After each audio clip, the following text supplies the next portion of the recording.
Okay, let's go ahead and we'll start this up. So what's the first boss here in Wrath of Azshara? Hello and welcome to FATBOSS TV. Today we are delving into the Eternal Palace raid that is due to come out in a few weeks, with a look at the first boss you'll encounter in the dungeon, so just Abyssal Commander Sivara. So this single-phase boss is actually relatively complicated when compared to some of the first raid bosses we've seen in recent times. Shit. It revolves around the idea of keeping the raids separated to keep the frost and poison from meeting up and causing raid-wide damage. So this is basically just like that boss in Hellfire Citadel. What was his name? Zul'Arak. That guy was a real cop. So how does this work? Well, right at the beginning of the fight, the boss will mark half the raid with frost and half the raid with poison. Okay. These debuffs deal a small amount of ticking damage, and both have an additional effect. Frost players have 5% reduced movement speed per stack, and poison players take 5% reduced healing per stack. The marks also give you an extra resource bar that you'll want to keep from filling up. Frost players need to keep moving as their bar will slowly fill up if they're stood still, and if it does fail to full, you'll be stunned for 5 seconds. As for poison people, you need to limit your movement, as your bar will only fill up if you move around. If it ever reaches 100%, you'll be disoriented for 5 seconds. So it doesn't even matter. If a frost player is hit with a poison ability, or a poison player is hit by a frost ability, they'll do ticking damage to the raid over 3 seconds, whilst also resetting their debuff stack back to 1. Oh, okay, that's when bad. Two players of different types touch one another, so you have to split the raid, poison on one side and frost on the other. When the marks are first applied to you at the beginning of the fight, you actually have a short grace period which allows you to pass through other players without triggering the raid-wide damage. This also gives you enough time to get to your correct side. We had frost people move to the far side of the boss, as poison people might get disoriented if they have to move that far on the pole. Oh no, this is what we're gonna have happen, right? It's made, yeah, it's exactly what I was saying, Maiden of fucking Vigilance, man. This was the most annoying fucking fight in the game. I hated this shit. And I kind of liked it. I kind of like the idea whenever the bosses are very, very difficult. The first one's hard, and that way the nubs can't even get into the raid. Now, with these debuffs in mind, let's have a look at the rest of the boss's abilities. Okay. Now, a few players will occasionally be hit with Overflow. This will make them explode after 7 seconds, dealing damage split between all players nearby, whilst leaving a pool of their element type on the ground. Okay. This pool will add stacks of its type to anyone who stands within it. Now, although it's possible to solo the Overflow hit, especially on Normal and Heroic, we found it was pretty risky on Mythic, so we always had 1 or 2 people help out. So you just, the people with the okay, it doesn't even moved do away anything. from the group, and just make sure they place like the literally pool does out of no harm's damage. way. On our Mythic testing, we decided to do like a Zul'Arak style strategy, where we decided to have the boss start on one side of the room and slowly drag him whenever the raid started to run out of space on their side. Right, well, that kind of makes sense. The amount of movement needed, which is great for poison people, whilst also making sure the pools were never dropped directly behind the raid. This helps out for when the boss casts Crushing Reverberation, dealing a burst of damage to the current tank split between all players within 5 yards. This also knocks back every single player in the raid. It's not a big deal. So by deal. having the pools around 5 to 10 yards to the side of the raid, everyone could just be grouped up on their tank to split the damage, whilst making sure they don't get knocked back into a pool. Now, speaking of tanks, when you are tanking, you'll be receiving a stacking dot. Oh, that actually does a lot. You'll create a pool on the ground. So can't the tank just move into the raid? And the size of the pool is based on how many stacks you had when it expired. Holy shit. We found that taunting around 4 to 6 stacks kept the pool size and overall incoming damage pretty low. You just need to make sure that you move nice and far away from the group when your debuff times out, preferably timing out near the other pools as to keep the room just as clean as you possibly can. Now, one of the cooler abilities happens when the boss reaches 100 energy, because she'll cast Overwhelming Barrage. This creates several bolts around her, frost on one side and poison on the other. These bolts will shoot out in a staggered way over the spell's duration, dealing damage and applying stacks of frost or poison to anyone hit. So you just don't get hit. It is possible to sidestep out of the way of these marks. Yeah, you just don't get hit. It's difficult to do whilst you're in melee range. We opt to just... No, it's not, because they don't spawn immediately. Like, they sit there and then they go off. Like, you know what it's going to be before it is. To move to the side of the boss, I just watched it. Your mark type. Hey, just don't get hit. From triggering ticking damage to the raid. To minimize raid damage further, you should watch to see when a bolt has traveled out from the boss and then move into that gap, as to avoid getting hit by any of the other bolts. Yeah, duh. So far the boss has been pretty simple strat-wise, always keeping the poison and frost people apart from one another. However, her last 2 abilities kind of force the different marks to interact with each other. The boss will cast Frost Shock bolts. She will target a random player and then send out a projectile towards them, which is always the opposite elemental type. This projectile will always hit the first person on its path, dealing damage of that elemental type and then pinning them to the ground until somebody comes over and clicks to remove the bolt. Ideally, you will have somebody of the opposite mark take the bolts that targets you, as this will prevent from triggering the raid-wide damage. We decided to have anyone who was targeted to go to the side of the boss that's clear from any of the pools, whilst a non-matching player stands right in front of them to take the hit. Alternatively, you can just ignore the mechanic and just take the raid-wide damage, as only 2 or 3 bolts are thrown out on a row. This is and so these are complex. separated by a large amount of time. Lastly, the boss cast inversion. This will swap the mark of around a third of your raid. This also routes them for 4 seconds. At the end of the route, anyone within 4 yards that doesn't have the same mark will then begin to proc the raid-wide damage. You need to make sure you move away from those players. And the best way of countering this is just being pre-spread before the ability even comes in. After your debuff is changed, you then want to move to the side that matches your mark. Okay. When moving over, people really need to make sure they give them a clear path to the other side, as you don't really want to be touching each other and causing the raid-wide damage. Inversion on Heroic also changes the colour of all the pools on the ground. This is actually pretty useful, as this gives anyone nearby a way of triggering their raid-wide damage and resetting their stacks if they happen to be excessively high. And that's really the last thing you need to worry about on this fight, which is the stacks of the debuff. With the overflowing debuffs that need to be soaked, applying a decent amount of stacks each time you do so, and players likely getting hit by the barrage bolts of their type, player stacks eventually going to get pretty out of control. We found that resetting your stack by deliberately taking the opposite damage type when you reached around 5 to 7 stacks was a pretty good idea, especially if you are poison marked, as you are taking a decent amount of damage whilst receiving much less healing. But you do need to be smart with it. If a large amount of your raid all resets the exact same time, you're almost certainly going to wipe, so you need to do it in a staggered fashion across the entire encounter. But that's everything with the encounter. As you can tell, there is a fair amount of stuff going on for this first boss, and arguably you actually had to have a decent strategy to get anywhere on the PTR. Okay, I think I figured out the strategy that we're going to use for this boss tomorrow. Let's go ahead and finish up the video and I'll explain it. That said, we need to emphasize that this is the first boss. Chances are you're going to just zerg this guy down and won't need to have such an organized strategy when it comes to the live version of this fight. But we just wanted to show you what we did, just in case they decide to make this boss as hard as it was on PTR. Okay. But anyway, what do we think? So yeah, as you said, for a first boss, this guy really does have a lot of moving parts, which isn't necessarily The fuck do you mean he's got a lot of moving parts? He's got more moving parts than every single boss in Molten Core combined. Like, this is insane. Like, that's the first boss? The first fucking boss has got all this shit going on?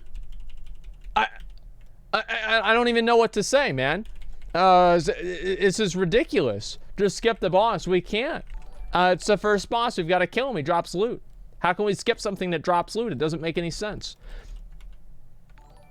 Thing. Usually they want a boss which is like has maybe 1 or 2 key mechanics, and usually it's more like cinematic than anything else. Yeah. Usually has like a cool gimmick, like, you know, when you went down the elevator on Talok, or it's just very simple, like the Champion of Light encounter in BOD. Yeah, it was a Normally, joke. the first boss would allow pretty much, you know, half of the group to not really know what's going on at all. You can kind of brute force it. That's half right. the time. But it seems like everyone is actually going to need to be on the same page when This it comes is down so to the mark. bad, It's man. having like 1 or 2 players This is so constantly bad. blocking raid-wide damage because they're just completely oblivious to what's going on is very likely just to wipe your raid group.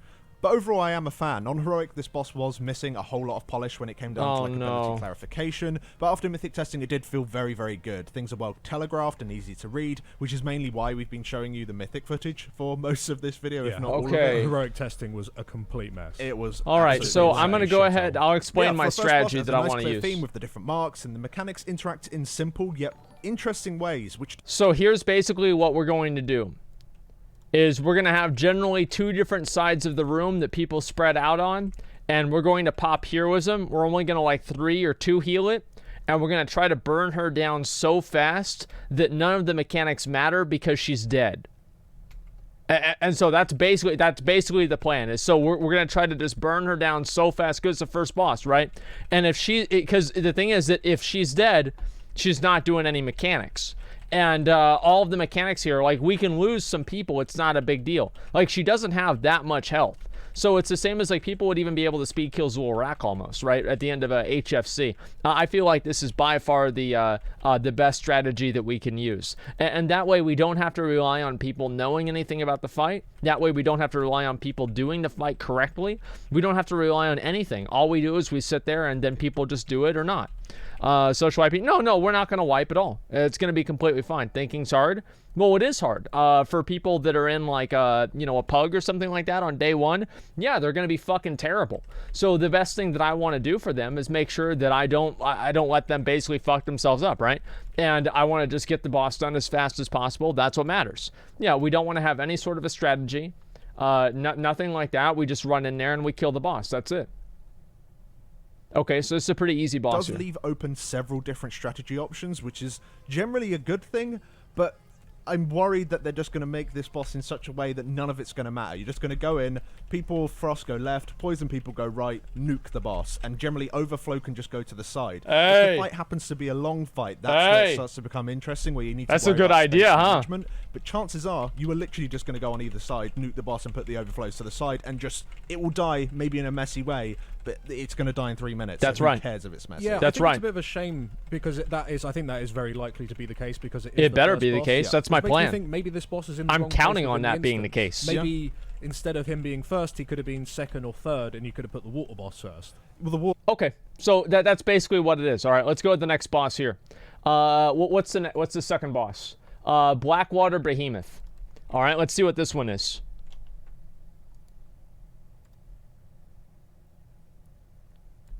Hello and welcome back to FATBOSS TV. Today we're looking at the second boss in the Wait, Eternal this is Palace underwater? raid, the highly anticipated underwater boss, which is the Blackwater Behemoth. This What encounter the has you fuck? fighting the boss on a platform for a while, dealing with some pretty simple abilities. After so long, What? it will slither away to another platform far from the raid. You That's need to chase fucking it awesome. down and interrupt its cast that will otherwise Wait, holy one-shot shit, you. this is really cool. Now, before the fight begins, you want to interact with the oxygen-rich membrane. This will give I you a would hope permanent so. buff which stops you from losing breath and gives you a 100% increased swim speed. Okay. This makes the fight actually doable and the bad parts of underwater fighting much more bearable. Yeah. Now throughout the fight you'll have a permanent debuff which reduces all incoming healing by 100%.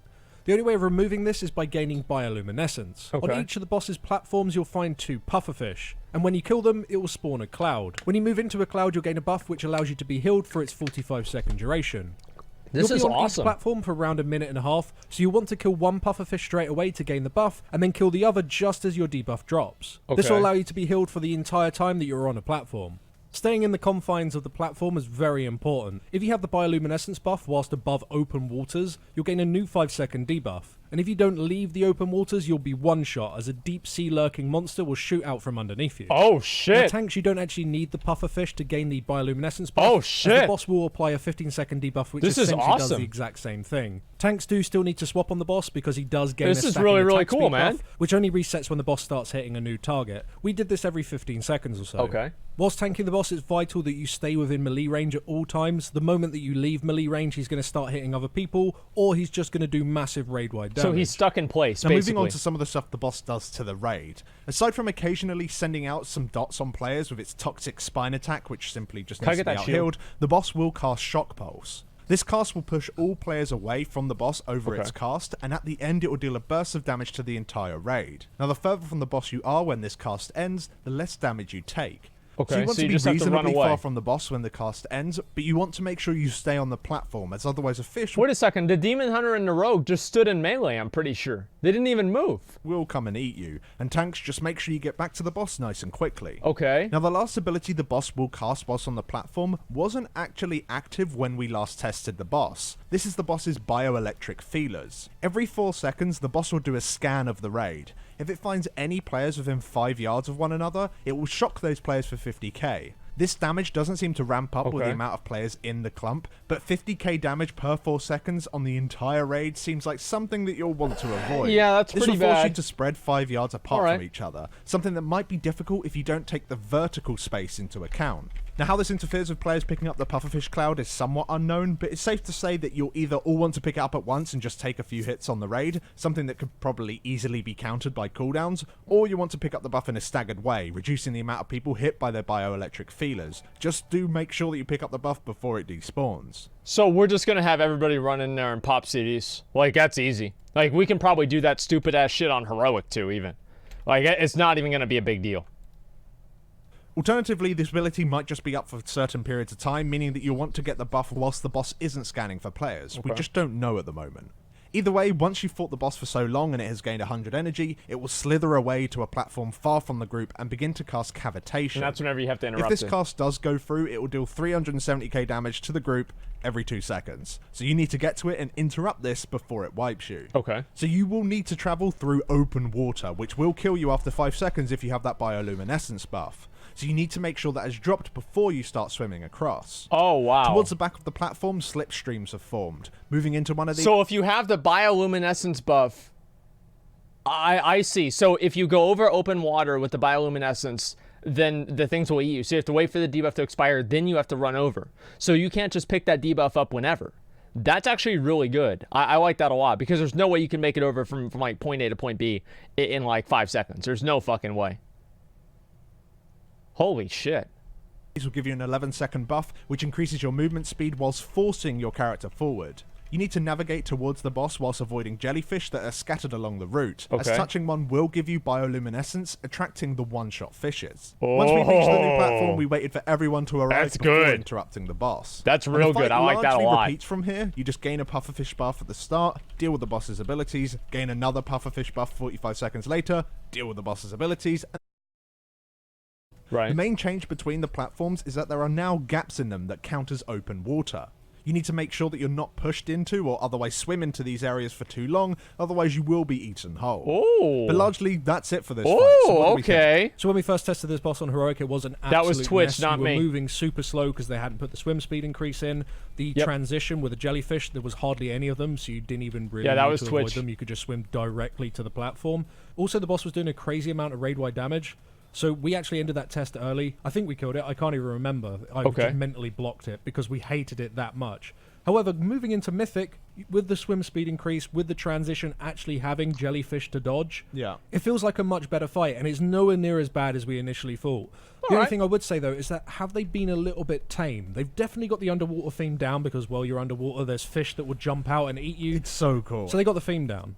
But mechanically, did they play really safe here? Could they have done more things that are sort of surround the whole idea of being underwater? Well, of course they could have, but here's why Blizzard doesn't want to do that, is because basically the boss, I mean, look at this, look at the boss, right? He literally does like 2 things. He does 2 fucking things. He does the fucking electrocution whenever you group up with somebody, and then you can get eaten and he runs away, and you have to interrupt him. Like, this is the easiest fucking boss in the game. And Blizzard doesn't want to make it too hard. Why do they not want to make it too hard? It's because they expect everybody to hate underwater fights. So because everybody hates the underwater fights, then they want to make it as simple as possible, right? I think that's really the main reason, is they're afraid to make people do something that they don't want to do. I think that's basically what it is. I know an easier boss. Well, yeah, I can think of a number of them too. But overall, I think that's their strategy. Of course, you need to be a little bit careful. They made it so, you know, there's mechanics where you start to suffocate. You know, you're physically running out of breath. There's so many ways you could cheese it. You just stack druids, they go in aquatic form. Yeah. You know, undeads, they have slightly longer time in which they can breathe in. I think that's still a thing. There's I think they're like can't they like breathe forever now? From like underwater as an example. Exactly, yeah. So, you know, they are limited somewhat. I don't even know what I would personally add. I just feel like they could have done something more that somehow worked with the idea of being underwater. And even if they didn't do that, I think just the general mechanics as they have now, of course we didn't get the opportunity to see the feelers, but could they have added more mechanics, especially as the fight goes on? Because as you move from one platform to another, it's essentially the exact same thing, except the platform is slightly smaller, or it has gaps in it. That's not really a big deal. Things, you know, such as the it's not a big deal at all. It makes it a little bit more difficult, which is kind of cool. But could they have added something else? Could there be megalodons coming out the wall and chomping at your feet, applying dots to people, or some shit like that? Or one shot. If there's a megalodon chomping at your feet, that is a one-shot mechanic. You get what I'm saying, right? I do get what you're saying. There isn't really much this boss use, fight does as you said, seem apart awesome. from being spread out. And if your raid I size like is this a small lot. enough, you don't even need to go up. You could still be 5 yards spread in a 10-man group easily. Probably even a 30-man group if you really wanted to. Like, feel like, yeah, fuck you, Blizzard, I'm not going to swim. You, in theory, could all be on the platform still. So it would be interesting. Maybe there are like slipstreams that will try and push you off the platform if you're at certain heights. The whole idea of using vertical space. Okay. They could definitely do a lot more with that idea. But yeah, maybe they're just trying to play it safe. It is, as you said, kind of like their first underwater boss in a while. Maybe they're just... It's the first underwater boss They're ever. afraid. Well, yeah, I suppose. It might be one of the 5-man, like a long ago that I've I can't forgotten remember about. one, at But least. with a raid Like, boss. yeah, that's actually a good question. When was the last time that Blizzard actually did do an underwater boss? I want to just go ahead and pause here. That one's basically over. I want you guys just to see me get this mount here real quick. SSC? I mean, I don't even really consider SSC like really an underwater boss, like the lurker below. Yeah, I don't think they've really ever had one. Watch me get the mount right here.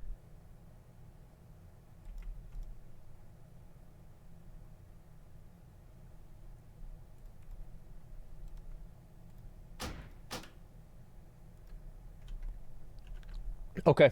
All right. Let's keep going. Maybe they were just trying to make I'll do something another that run. worked. Might as It well. looks kind of cool because it does. But it is early in the instance. They probably didn't want to go overboard, and they were Yeah. just like, "Let's just make this work. Let's just make it maybe a loop." Well, it in already is boss, overboard and just because kind it's of in the look water. cool. And have they done that? Probably. Yeah, I think they again, I don't want to take too much away from it. It Okay. is a good start, but I think they could have done so much more. Aesthetically, this boss is fucking awesome. Like, let's just get that out of the way right now. All right, what's the next boss after this? So it is... let me check for the third boss. I'm assuming it's Raids, Eternal Palace, Radiance of Azshara. Hey guys, and welcome back to FATBOSS TV. Today we're Okay. looking at the third boss in the Eternal Palace with the Radiance of Azshara encounter. This two-phase fight takes place on a massive ring-shaped platform. Mechanically, the fight is very similar to Wrath of Azshara, the boss from the Legion 5-man Eye of Azshara. The Hey, main difference again, here guys, is that hey. you've got to manage Again, knockback. you don't use up your good ideas. If you have one good idea, do it again. If you have a really, really good idea, do it again after that again. Accrues go DPS, don't go tank. Yeah, it's just that fucking simple. Mechanics, as the waters surrounding the platform deal massive ticking damage, killing you pretty quickly if you fail. Let's start off by explaining Phase 1. So for everyone to watch out for is the tornadoes. These spawn throughout this phase very frequently and are the most annoying thing in the encounter to deal with. The initial spawn location deals damage if you're stood within it, and a few seconds later the tornado will spiral out from that location until it despawns a little while later. That's easy. Because of the way these move away from where they spawn, you can easily counter them by waiting for them to spiral away and then move into their initial spawn location. The only issue is that they spawn so frequently that you have to move almost constantly to pull it off, especially... So this is exactly the same as the boss in King's Rest. Yeah, I'm pretty sure this is pretty much it. Am I wrong? I think that I am. Okay, we have to get one more healer. Somebody else dropped. if you stack the entire raid. Yeah, that's which good. might work for some classes, but for casters, it's not great. Okay. You can, however, spread around the entire platform to generally spread the tornadoes out, and this is what we did for the most part, and it seemed to work well. All right. You do need to be careful not to spread too far from the raid because of two other mechanics. First is Unshackled Power. This is an unavoidable burst of damage to the entire raid, and this happens a lot, and is the main source of incoming damage that healers need to deal with. Second is Arcane Easy. Bomb. This debuff is applied to 3 members of the raid. When it times out, it will deal a burst of damage to all players in the targeting circle, stunning them for 6 seconds. Okay. This is dispellable, and when it is dispelled, it will just remain in its location, which if dispelled in a really poor place, can completely cut people off. So ideally when the debuffs come out, the debuff players should move towards the back of the platform or any area that isn't overly populated and then be dispelled. Lastly to mention for this phase is the tank debuff Tide Fist. This is a 2-second cast that deals a burst of physical damage and increases your physical damage taken by 200% for 20 seconds. So I love how, like, Blizzard, this happened in Wrath. Blizzard got this idea in their head that every single boss needed a tank swap mechanic. And so every single one now has the exact same thing. There is some sort of an ability that casts onto the tank, and the other tank takes taunts off of the first tank because the first tank is taking a lot of damage. That's exactly how it is. It's so fucking annoying. They do the same shit every time. I actually am getting kind of bored of that. It seems like, I mean, why don't we have fights with 3 tanks or 1 tank? It makes things more exciting. Why don't we have a fight with 4 tanks? You know, make things a little bit more exciting and even more so, right? It's like every single fight is supposed to be done with 2 tanks. I think they're not thinking outside of the box enough. For 25 tanks? Hey. Why not? all you need to do is very simple, just taunt off each other after a single stack. Yeah, it's simple. After you've dealt with all of that for so long and the boss reaches 90% mana or so, he'll begin to cast Skull Trap. Okay. These traps create roadblocks on the platform. Moving into one of the circles will destroy it, but it'll also spawn a tornado. Shortly after the traps are spawned and the boss reaches 100% mana, he'll go dormant and take 99% less damage. This is the start of phase 2. Immediately you're hit with a storm which reduces your vision and deals ever-increasing ticking damage. Your goal here is to find the Eye of the Storm and kill the Storm Wraith within it. Yeah, this is actually badass. Powerful. I like this a lot. It has multiple set spawn locations, but typically it appears that it will try and spawn as far away from the majority of your raid as it can. When running towards him, you'll want to only remove a single trap per wall. Any more than that, and people are likely to get caught out or just blocked further by tornadoes. This seems pretty easy so far. You'll no longer take the storm damage. So this is exactly like the Kill Jaden thing, where he goes into the darkness phase and you have to run to where Illidan is. Except for instead of running to where Illidan is and then going somewhere else, you just stay there. But your vision will still be limited. The Wraith needs to be interrupted when his focus power is cast. This simply just increases his damage by 500% if it goes through. Aside that, he'll cast Gale Buffet. Why this even have burst that? Of damage and knocks back your entire raid. Ideally, you'll want to position yourself so you're not knocked into the waters around the platform. If you move the ad to one side of the storm and the raid stacks directly behind it, you'll remain within the eye while being knocked back, which prevents you from taking a shitload of damage from the storm.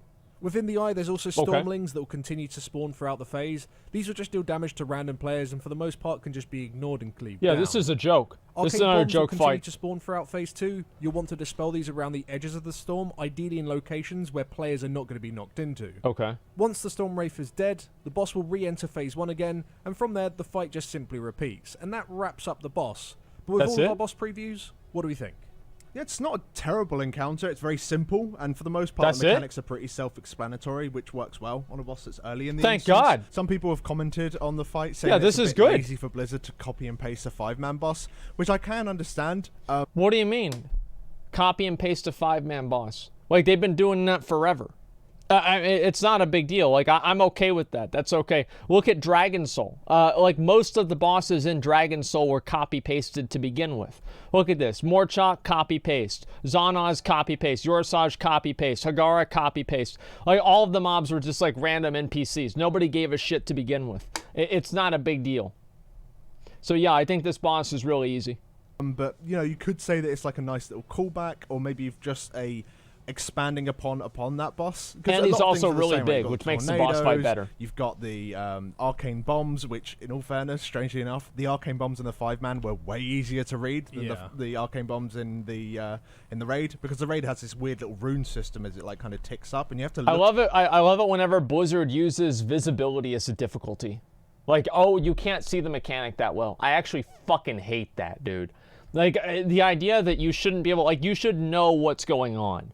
I hate it whenever the being able to notice if something is happening or not is part of the difficulty. I just feel like that's really, really cheap gameplay. It to know when it's going to explode. Whereas the one from the 5-man is just a falling bomb. It's very obvious how it works. Going on to this version of the fight, there are a couple of aspects of the fight that are questionable.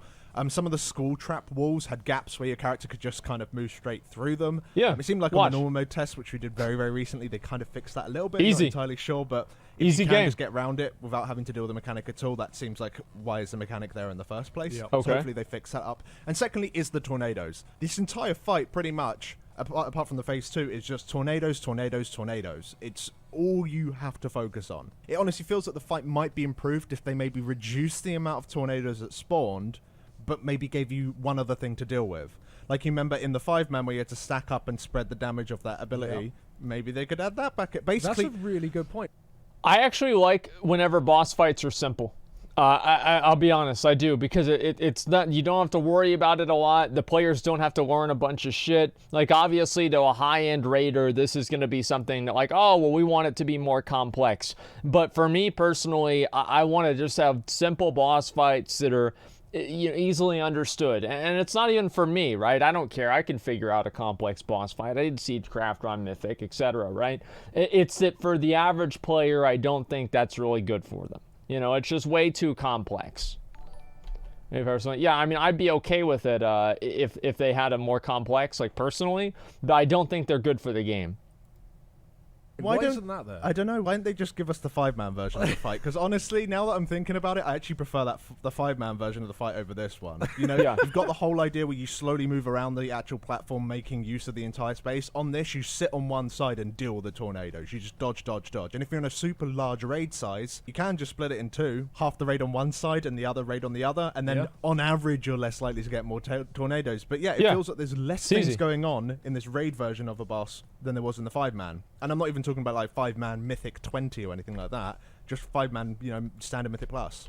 Okay, so that's basically what the boss fight is. Somebody says that's the type of thinking that ruined retail in the first place. No, it's not. It's the opposite. The problem is Blizzard tried to make the boss fights too complex because they wanted to have the game scale with add-ons, and they wanted to make the difficulty in raids actually doing the raids. The fact is, in classic WoW, whenever the raids were easier, they were more accessible to more people. You didn't need the multiple different difficulties because you didn't have turbo nodes with 18 different add-ons and 76 different weak auras trying to do one boss super easy, and they basically make it like LFR. No, the fact is that Blizzard ruined their game by trying to make it too hard and appeal to people that are just like super hardcore. Like, that's why Cataclysm was fucking garbage, is because the raids were too hard. You went from ICC, where the mechanics were like 2 things, and then you go into fucking BWD, and there's 8 different mechanics you have to deal with, and people stopped playing the game because it was too hard for them. Like, look, I know everybody in here thinks that they're really good at the game, but even if you are good at the game, you're not the majority. BWD was hard. Compared to ICC, mechanic-wise, yeah, it was. Like, absolutely. Neckbeard's on suicide watch? Well, it's because they think that they're like, they're just stupid. They don't realize, like, how bad that is for the game, for them to add 15 different mechanics for one boss. It's insane. Majority can do heroic, LFR, and farm mounts, hello? Yeah, exactly. And that's why we have all these different difficulties now, is because they're like, oh, well, everybody has their own different difficulty, and nothing matters. Blizzard should have never tried to cater to hardcore players that much. It was a mistake. Why play a game with no difficulty? It's a matter of degree, not a matter of no difficulty or all difficulty. Okay, let's go to the next one. It's designed with add-ons, weakers in mind. I don't like that, personally. Oldwar hard mode and some ICC hard modes were brutal before nerfs, but the mechanics were simple. Like, the problem with Cataclysm is there was too many mechanics going on. Like, the bosses just have too many mechanics for an average player.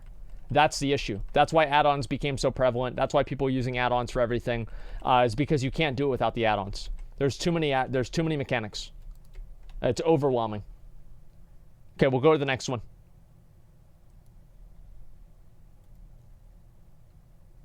Lich King Heroic was not easy. Do you know why the Lich King Heroic wasn't easy? It's because you only had 15 attempts to kill him. Do you genuinely think that the players in Method wouldn't have killed Lich King Heroic if they had 700 attempts like they did with KJ? Of course they would have. 50, not 15. It was 50 across the entire raid, I thought. Was it 50? Yeah, well, let's just say it was 50. Still, I mean, they didn't have enough attempts to kill him. Azshara has so many mechanics? Yeah, well, we'll see. Hello there, guys, and welcome back to FATBOSS TV. Today we're looking at another encounter from the Eternal Palace with the 4th boss, Lady Ashvane. So this is our personal favourite in the instance up to this point. This 2-phase encounter is all about maximising boss damage to keep incoming raid damage to survivable levels during Phase 1, whilst in Phase 2, you need to clear up the room, removing coral fragments that spawn throughout Phase 1. Anyway, let's kick straight into it by showing how Phase 1 plays out. Okay. So first to mention is so this is Lady Ashvane right here. This is what she turned into. Barnacle Bash. This deals a large amount of physical damage and increases the damage you take from that hit by 150% for 35 seconds. So you'll want to tank swap after each hit. This also leaves behind a large patch of sharp coral that deals a large amount of damage to anyone who stands within it. You want to slowly move the boss around the edges of the room as these spawn. However, you may also need to move because of the coral growths. These spawn randomly throughout the room on a timer, so just dealing bursts of damage to anyone that's within their landing zone. These coral formations will remain stationary throughout the fight. When the boss casts Rippling Wave, every coral growth will spawn a bubble that will begin to travel towards the boss. If they reach her, they'll effectively heal her and deal raid-wide damage. Oh shit. These bubbles can, however, be soaked by players, dealing raid-wide damage but also debuffing the player of waterlogged. This is a stacking dot with a lengthy duration. So as a tank, you want to position the boss so that there is a good distance between her and any coral growths. This will allow enough time for players to soak bubbles, with enough downtime in between each soak for healers to top the incoming raid damage. Okay, that makes sense. When soaking, we found going above 2 or 3 stacks was pretty dangerous, so you want to rotate different players each time. The bubbles come in every 30 to 40 seconds or so, and as more coral growths spawn, the more you'll have to soak, to the point where it's no longer really manageable. So you just have to kite her around. Spawning is by entering phase 2, this boss which is done awesome. by destroying the boss's carapace. Yeah, I like this a lot. This is displayed as a large absorption shield. This is actually really cool. 40% of her maximum health, and this is why you need a lot of damage. You gotta break her shield before the phase becomes unhealable. Now, whilst all of that is going on, you need to watch out for the upsurge circles. These do a massive amount of damage and will knock you high into the air of your court. You've just got to be quick to avoid them, especially when bubbles are being soaked. Last to mention is the Briny Bubble. This debuff is applied to 3 members of your raid, including one of your tanks. When the debuff times out, it will cause all players within the targeting circle around each debuff player to be encased in a bubble, which will incapacitate them until the bubble is destroyed. Players that are bubbled will also take moderate ticking damage. On our heroic and mythic testing, we tried to stack these players so the bubbles could just be cleaved down. However, on our normal mode, which was the most recent test, the debuff had no targeting circle around it and only applied to the player. Yet in the dungeon journal, it suggests that it will still encase other players within 12 yards. Well, that's so how easy. it'll work on live servers, we're still not quite sure. Regardless, you want to free the players as soon as possible, focusing primarily on the tank. And once you've got the hang of dealing with all of those mechanics and destroyed the boss's absorb shield, you'll enter phase 2. Oh shit. Now at this point, the boss will begin to actually take damage, while she deals small bursts of damage to random players. She will continue to spawn upsurge circles and debuff players with Briny Bubble, but the corals will not be prompted to spawn bubbles. Instead, she'll debuff 3 pairs of players with Arcane Azshara. This creates markers above the player's head with pairs matching. After 8 seconds, a beam is sent between the matching marks, dealing damage to the debuff players as well as anyone in between them. Oh my god. This beam will also one-shot any coral growths. Wait. So the moment the debuffs come out, you need... Wait, that's fucking awesome. Wait, no, that's real. Look at the marks right there. So you've got the anchor and then the anchor. And then so it shows up over their head. So everybody knows what they are. And you stand in between them and it destroys it. That's actually really cool. This beam will also one-shot any coral growths. So the moment the debuffs come out, you need to identify where your matching mark is and stand in such a way that maximizes the amount of coral that you destroy, while simultaneously dodging any of the beams from opposite marks. If done correctly throughout the phase, you can destroy all of the coral formations before you re-enter phase 1 for a second time. And if you don't manage to do this, you'll go into phase 1 already behind. Ultimately, this could lead to a wipe later on down the line as you fall behind on the bubble soaking damage. Anyway, after you've been in phase 2 for around 60 seconds, she'll re-enter phase 1 and the fight repeats. However, what we've failed to mention so far is that each time she reapplies a new carapace, it's 150% larger than the previous. This makes phase 1 much longer each time you enter it, which seems to be the pseudo-enrage of the fight. And based on the testing we've done so far on all 3 difficulties, it seems likely that they expect you to do phase 1 3 times, killing the boss in the 3rd phase too. I like this boss already, I do, because it seems like it's a boss that has an enrage timer. Now, I really think that it's important for bosses to have enrage timers and for DPS to... Oh, God! Okay, I made it. For people to be able to, like, have their damage matter. I think that's an issue in a lot of fights nowadays, is that DPS doesn't really make a big difference. And now having more bosses like that, that's very important. I think it's good. As for the mythic version of this fight, it adds an additional larger bubble each time that the growths are prompted. This requires multiple soaks to remove, which just generally increases incoming raid damage by a shitload. And the waterlogged debuff that it leaves on you is permanent, so you actually have to get everyone involved. During phase 2, whenever a coral growth is laser beamed, it'll attempt to respawn multiple versions of itself in targeting zones 5 seconds later. So you just have to stand in those. So yeah, this fight on Mythic could potentially be the first block in the instance based on its tuning, which on PTR was absolutely nuts. But either way, before we end the video, what do we think? So it's easily the best fight in here up to this point. If the last 2 weren't so good, it would probably be the best in the instance. It's really fun to DPS because you need to be on top of your game and burst the boss down as fast as you can while swapping to bubbles and soaking. Yeah, this is actually awesome. It's really, really fun to heal because, well, there's a shitload to heal and it's all predictable damage on timers. And I'd say it's probably also quite fun to tank because you need to play a constant minigame of moving from the patches underneath you whilst also taking into account the distance between the boss and new coral growths. A few things we should mention about the fight that we're not totally sure on, though, is the patches on Heroic and Mythic, they never despawned, whereas on normal they despawned after a certain amount of time.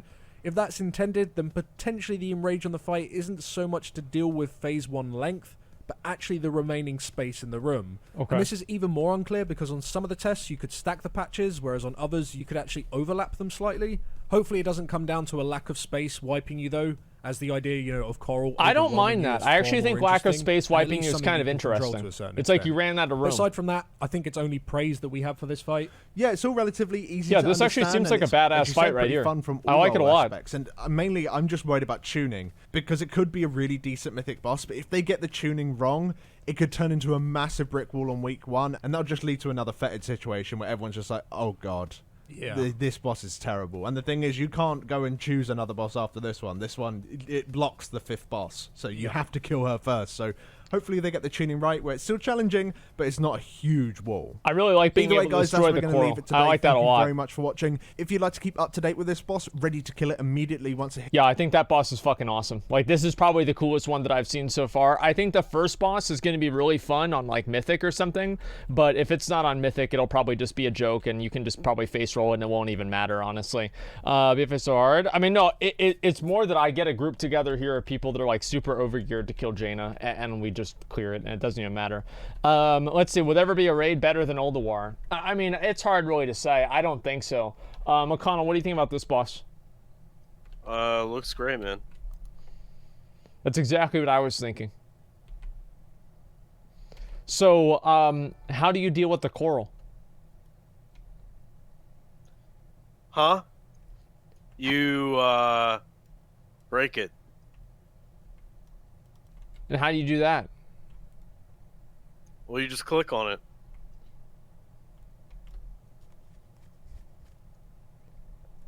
All right. Tomorrow's going to be real interesting. I can already tell. This is great. Okay, let's go to the next one. And I'm assuming Oragosa is the next one here. Hey guys, and welcome back to FATBOSS TV. Today we're looking at the it's a fifth boss in brain. the Eternal Palace with Orgorzoa. This two-phase encounter takes place in 2 different rooms separated by a ramp covered in traps that you need to avoid. Anyway, let's jump straight in and talk about Phase 1. Oh, what so the to start fuck? off, let's talk about the tanks. Now, this boss hits insanely hard, like harder than anything else you've seen so far this expansion. However, the boss will slowly stack his health isn't even going down, though. Sting on you, reducing all incoming damage you take by 10% per stack. Yeah. Now, at 10 stacks, you will instantly die. Yeah, his health isn't going down. Before this. However, as you won't have any stacks on the pool, and whenever you What do you initially mean? tank swap, you want to make sure that you have cooldowns chaining until you at least have a couple of stacks. Okay. Now, the Sting debuff isn't just great for countering boss damage, it's super useful for the adds. On a timer, 3 Zotroid adds will spawn in. These guys deal small bursts of unavoidable damage to the entire raid. Okay. And if they're near the boss, they will gain a 50% damage dealt and reduced damage taken buff, so you've got to tank them 15 So this is the yards same away. as like the second boss The in DPS need Crucible. to swap to the adds and just kill them off before the next set That's fine. spawns in. However, when they die, they do leave behind a splatter puddle. These will explode after 5 seconds, dealing lethal raid-wide damage unless you soak them. But when you do soak them, they still hit incredibly hard, so this is where your tanks come in. By having the tank swap with the adds come in, debuff. providing that the adds die in time, Okay. the tank will still have sting sacks that you can use to soak the puddles. Of taking far course. less damage than any other raid members. That's smart. And if that tank stacks did happen to drop for whatever reason, then immunities like ice blocks also work Holy well. shit. Yeah, that's actually a really Now, good aside idea. from the adds, the raid also has to watch I out like for that. dribbling Ica. These circles come in 3 waves and cover large areas of the room. Getting caught deals massive damage, potentially lethal damage on Heroic and Mythic. Okay. Now the gaps are easy to get to, you just got to stop casting and immediately move when they spawn. That's simple. Last to mention for the So that's going to kill basically half the raid. I just want to make sure you guys understand that. That's going to, yeah, that's basically like the Stampers in Hands and Friends. Like, I'm pretty sure that's a pretty good analogy. Real quick, I want to show you guys myself getting this mount here. Watch. Watch me get the mount right here. You ain't getting shit. Let me just go back to this video. phase is the incubation fluid. This permanent debuff is applied to a single player early in the fight, and more are applied randomly throughout. All this does is a small amount of ticking damage, but That's towards simple. the end of the phase, this debuff is applied to almost everybody, forcing healers to chain cooldowns to keep everyone up. This debuff is made worse by the That's a Arcane lot. current cast. The boss will use this ability on a timer, dealing a moderate burst of damage to some players. Okay, I can't zone into this. Alright, Horde Raid. This acts like a chain lightning effect as well, making the fluid debuff also jump to other players if they're too close to you. So debuff players need to keep spread, making sure that when the Arcane Current is cast, it doesn't hit additional players. Okay. Anyway, after dealing with all of that for around 3 minutes, the third set of Zotoroid ads will spawn. All incubation fluid debuffs are removed, and the boss will open up the back wall and run down the ramp. Once he makes it all the way to the bottom, he'll begin to cast Massive Incubator. What the fuck? If this cast goes off, it awakens the denizens of the hatchery. We have no idea what that is, but it sounds really fucking bad. So basically everybody dies. That's what it comes down to. Different on each test, which is relevant because we're not sure what strategy you're actually supposed to use here. Okay. You've got to go and interrupt the boss, but you also have a new set of ads spawn at the same time. If possible, you want to kill the ads first and then run down to interrupt. So we have to run all the way down there. What likely is that you need to run down first and wait for the ads to follow. We tried both and had mixed results. Whenever we ran straight down, the ads would just evade and not come down. That's actually, dude, us. imagine if you could glider down there. We don't really know how it will work until the boss hits live servers. Now, whilst you are running down the ramp, you do need to avoid AoE patches and eggs. Both of these have a knockback effect, and getting knocked off into the middle will make you fall to your death. We found that you can also drop all the way to the end using a speed increase on the high ledge, but this is very risky as there is an egg directly below you as you land. It is possible to avoid it, but you have to face your camera perfectly to do so. However, on our very latest test, it appears that they've also added flying jellyfish around the area where you can jump down. That's a danger fish right there. And these jellyfish just one-shot you if you're too close to them. So it's likely far safer just to go down the ramp rather than trying to completely avoid it. Regardless, once you're at the bottom and you've interrupted the boss, Phase 2 will begin. This phase is mechanically identical to Phase 1, you just have a far larger room to play in. You'll also have 3 new ads spawn, and which ads you get seems to be entirely random. They don't seem to have any set spawn pattern. You can get warriors, which are named Myrmidons in the Dungeon Journal, which will cast Aqualance at random players. This deals a burst of damage and leave behind a patch of ticking shit, so you just gotta make sure as soon as you're targeted that you move towards the edges of the room just to keep the encounter space clean. That's simple. As for the witches, they will cast Shocking Lightning, which deals a burst of damage how they to run away. Players, as well as Conductive Pulse, which stuns everyone for 3 seconds if it's not interrupted, so it's very important that that's covered. And lastly, the Hulks. They'll cast Powerful Stomp. This will create a targeting circle around them that deals massive physical damage split between all players within it. And if no players are within the circle, then the entire raid will just take a large burst of damage. So you'll want the majority of your raid to stand in the initial circle just to split the damage. But aside from those 3 new guys, it's just nuke ads whenever they spawn, whilst dodging circles and spreading as much as you can to minimize the incoming raid damage from Arcane Current casts. I mean, I think that's the part that's gonna fuck people in the ass right here. Whenever the water comes down, because I can imagine the water coming down, and then somebody stands in it and they die. Right, that in my mind, I figure that's going to be pretty much a guaranteed what's going to happen. And the incubation fluid debuffs. So yeah, not a whole lot going on, but of course, as with all of our PTR previews, to end the video, what are our thoughts on the fight? Yeah, it's okay. I like chasing it down. That's badass. Extremely difficult on Mythic. The incoming damage that the raid was taking once everyone had an incubation fluid debuff was absolutely insane. Yeah, it was pretty nutty. And this is made even harder on Mythic because of the way that the jellyfish ads have been changed. Way more of them spawn throughout Mythic, to the point where, well, we were playing around with a strategy of keeping them up and nuking the boss and just hoping we could kill them all at the end. I don't know about that, dude. Yeah, the damage was really, really high. Yeah, that might be a little bit. Actually, we could maybe try that. I just cannot wait to see. I think it could potentially be a really difficult boss. Yeah, we could try that. That's a good idea. Versions of this encounter, really. Everyone kind of. We could just not kill any of the jellyfish, and just tank them away in normal mode. I bet that would work. Or maybe it would. I don't know. An important job. You know, tanks can't mess up their stacks or it's a wipe. DPS, if you don't kill the ads and the circles aren't soaked, it's a wipe. If healers don't chain their cooldowns towards the end of Phase 1, then it's a wipe.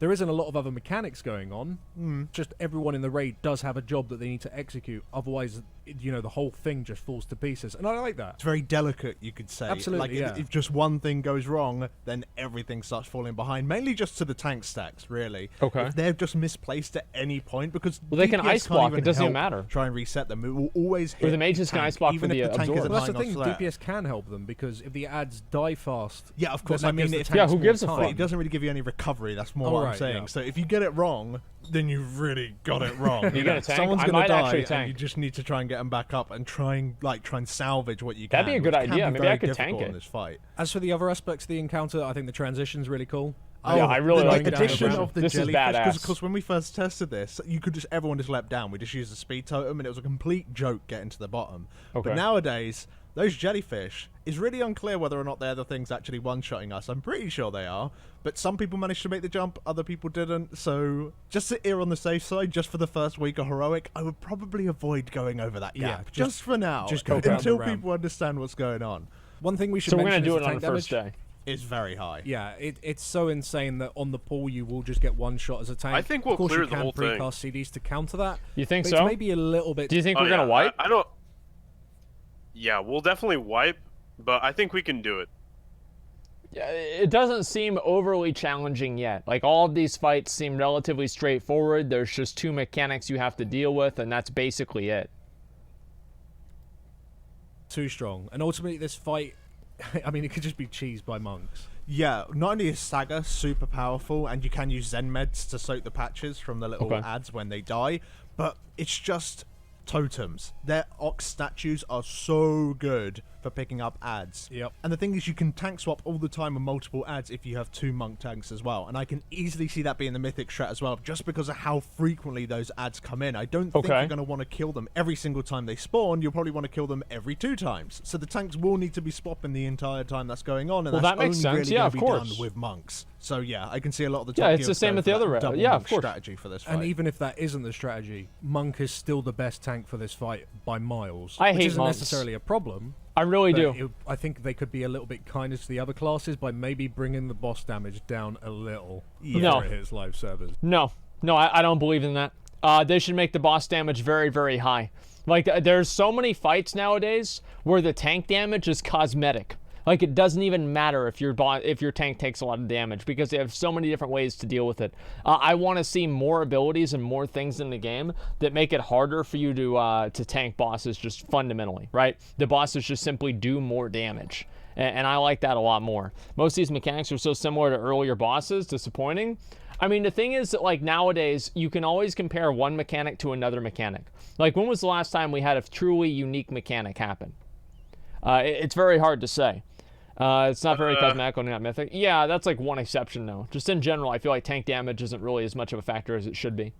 Dude, I like the mechanic on Mythic KJ with the balls. I like that. That was kind of cool. I'm gonna be Because- honest. Go ahead. Yeah, no, good. I agree. Yeah, I thought it was agree. good.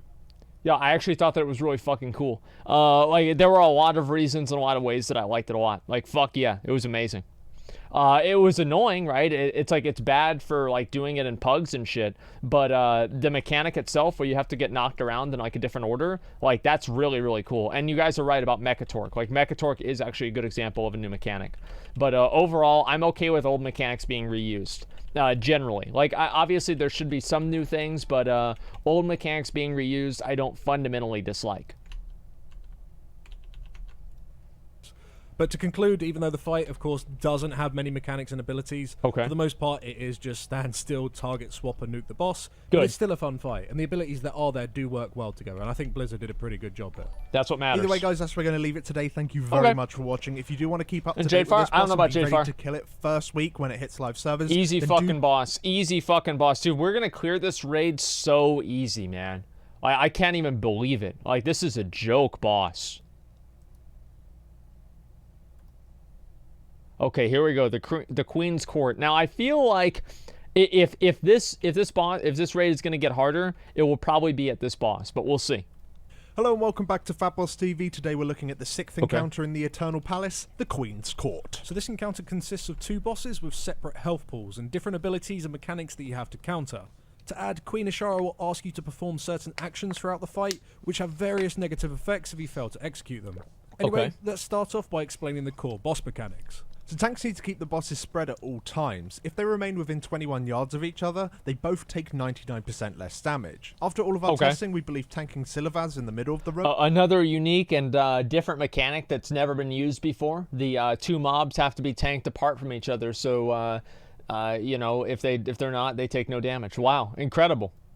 and Pashma on the outsides is likely to be the best formation to try and maintain in order to deal with the majority of abilities. Okay. Tanks will need to perform swaps on these two bosses throughout the fight, as Silivaz gains a stacking attack speed increase that is only reset when he attacks a new target, and Pashma applies a stacking debuff that will mind control you once it reaches 10 stacks. We decided to normally swap around the 8 stack mark. Now for the raid to keep an eye on is Silivaz's charge. They really, like, random player, and after 6 seconds... They've really got to think of some better tank mechanics here, man. Like, they're so boring. Like, that's, I mean, like, this is why I'm saying tanking is so fucking easy. Like, you literally just, I mean, every single fucking mechanic is you spread them out, and there's a debuff that you have to swap on. Like, I'm sorry, but it's just, it's too much for me, man. It's way too fucking much. Okay, let's look at the rest of this.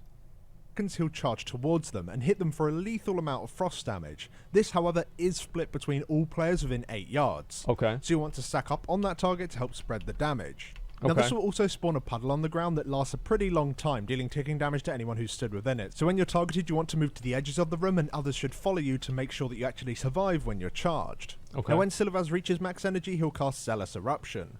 This creates a large zone around him as he begins to deal large ticking damage to the raid. If you're stood So within he's going the into targeting Super circle, Saiyan mode. you take no damage whatsoever. So as the cast starts, you want to make sure you're within the circle beforehand.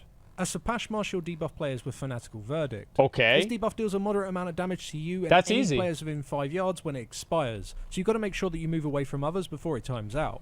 Okay. She'll also spawn a set of orbs on a timer. These orbs always spawn in the exact same locations and slowly lose health. When they eventually die, they'll deal a large amount of burst damage to the entire raid, also debuffing you, increasing the damage you take from these orb explosions for 5 seconds. So in high botanist fashion, you'll want to nuke down a single orb immediately, wait for the debuff to drop, and then nuke the second, and then completely ignore the last one, letting it explode by itself well after your debuff has dropped for a second time. And last to mention, botanist, Pashma at basically. full energy will cast Violent Outburst. Yeah, it's the exact This same deals thing, large I damage think. to all raid members at the end of the cast. However, this is significantly reduced by moving away from the boss, which is achieved pretty much passively by tanking her away from the raid. Has there been one unique mechanic in this entire boss?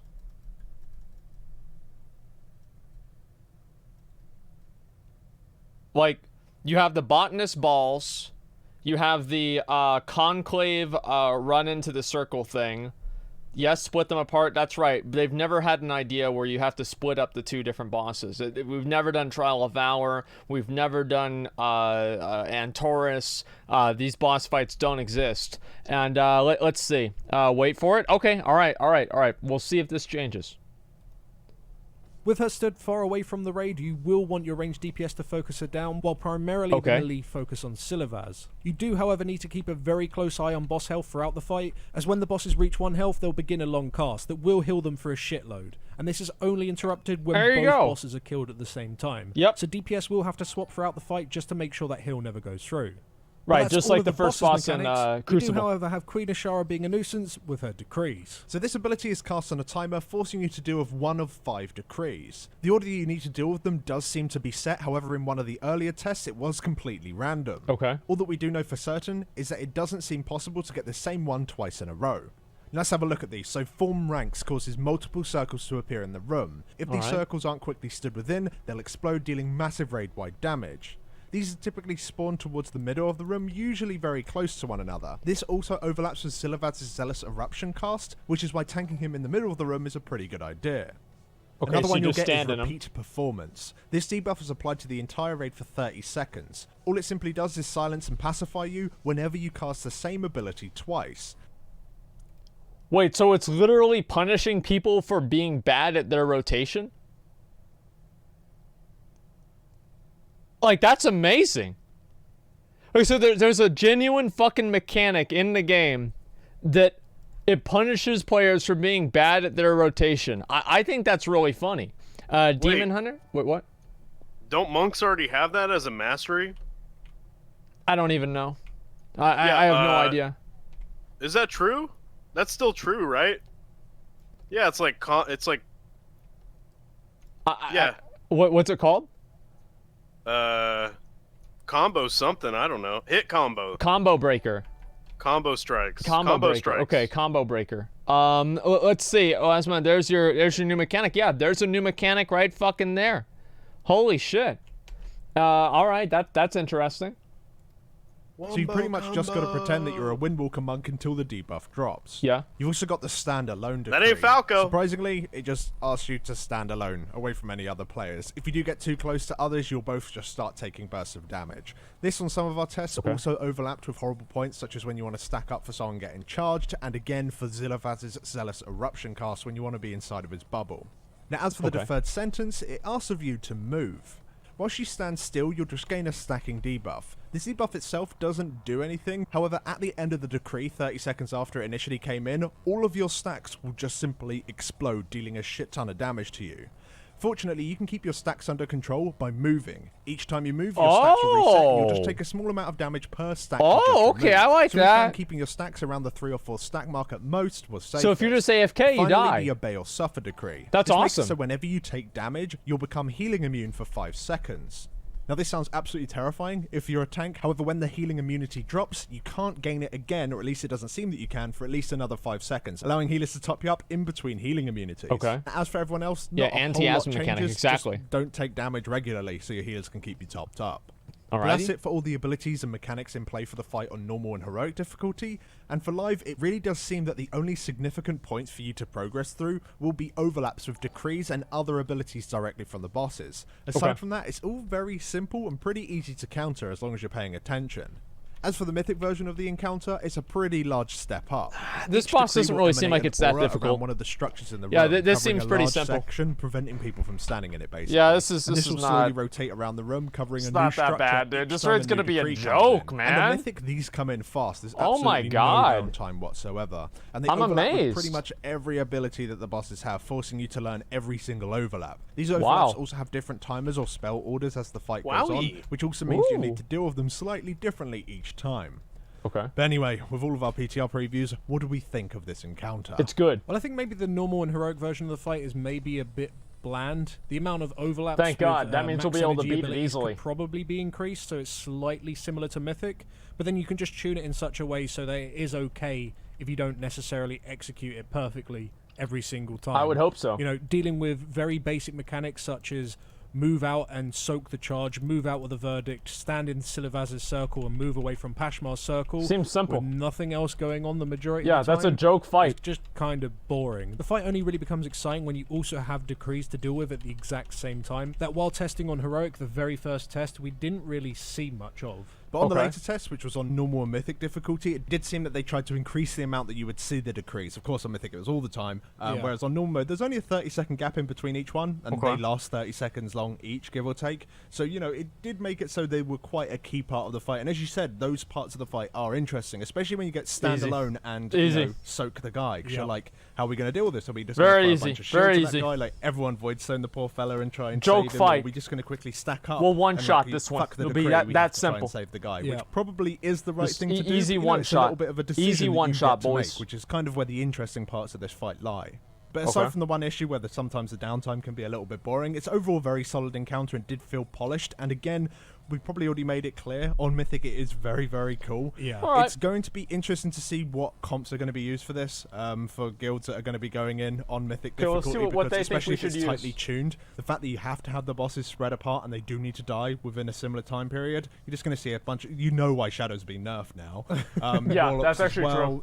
Loads of multi. That's what happened in it Crucible. really wouldn't surprise me that if this fight is difficult, you're going to really see a massive drop in some of the melee DPS that just can't cleave between these two mobs, which I think is so unnecessary. I think it would be better if the bosses could be stacked and you have to constantly think about dragging them apart from one another depending on their special abilities, and that way you can actually bring melee DPS without feeling like, oh, we should bring a shadow or whatever. It doesn't matter. Just bring melee them is all just in. so useless, Why not? man. Why not just allow them to be stacked? Give them more health if you want the fight to last. I don't get it. Yeah, I think that's a fair comment. I mean, also the thing with the fight, especially on Mythic, I know we keep going back to Mythic. This is so stupid. I think that's the one that we're, you know. What's stupid about it? They're just easier to punish. Large personal damage reductions are That's very why it's important in this stupid. fight as well. The ability to cheese some Well, of the then charges, re-roll. so you have enough damage reductions up, and again, like you said, well, then stop stones, whining. Not having to soak at set Fuck points you. is going to be vital. Yeah, it's going to be really useful. Having certain people that can stand out of those circles because you know the entire raid has standalone and there's not enough space within the circle for everyone to stand in.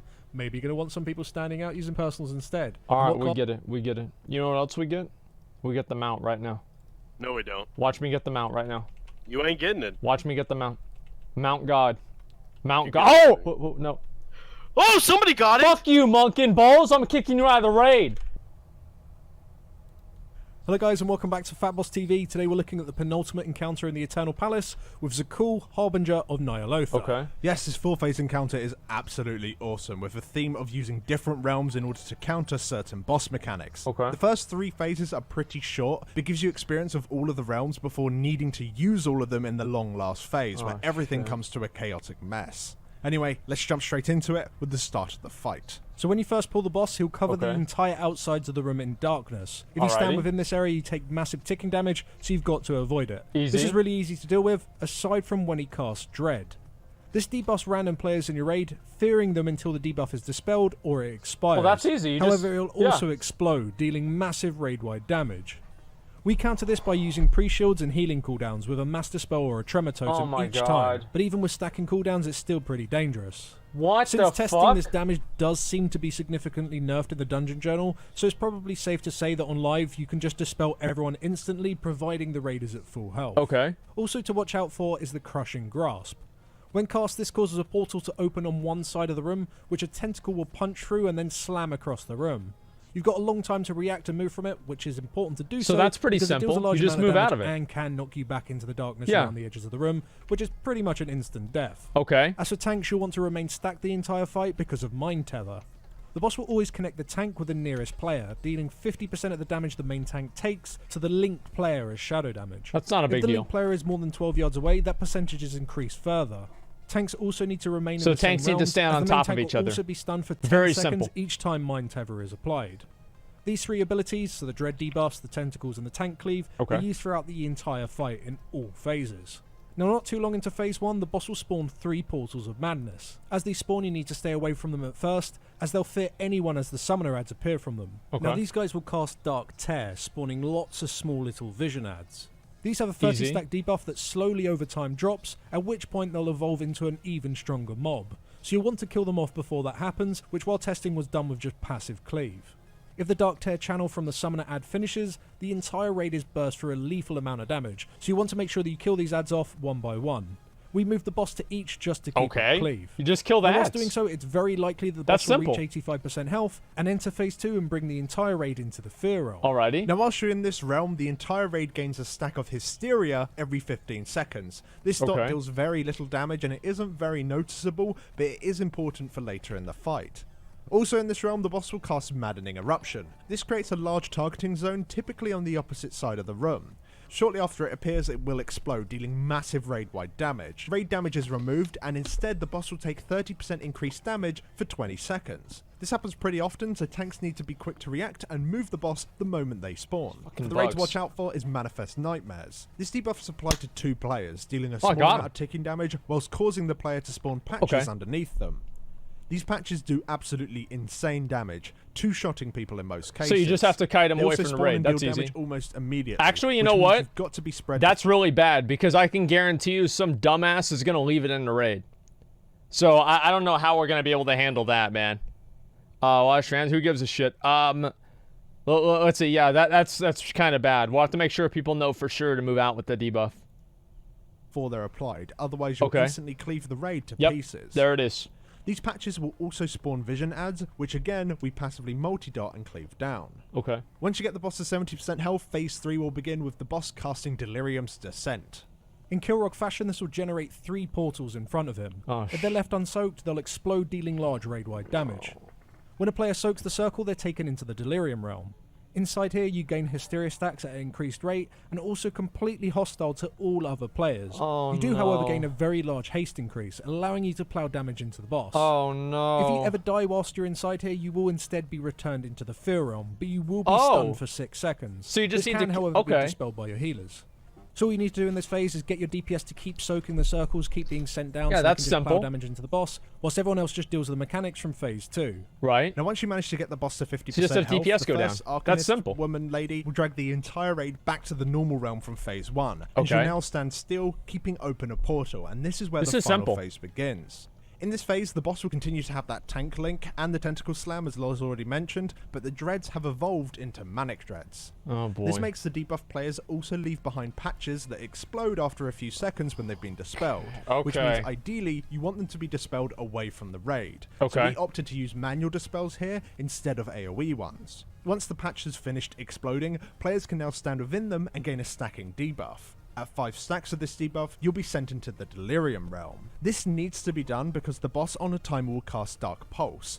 This applies a massive absorb shield to himself, and if the shield is not broken in time and the cast finishes, then all players in all realms are hit with a massive amount of damage. By having players go into the Delirium realm beforehand, this is much easier to break as they have that What the fuck is this? So you have to assign people to go down there into each different specific realm? The void boss fights are like 30. Yeah, this is insane, dude. Yeah, it's a 24-hour stream. No, honestly, guys, it's gonna be easy. We're gonna be able to beat this boss like probably on the first try. I mean, we might have like maybe a little bit more, you know, maybe 2 or 3 tries, but overall, I think this is gonna be a joke fight. Okay, we just assigned the right people to go down. That's it. What were you saying? Huh?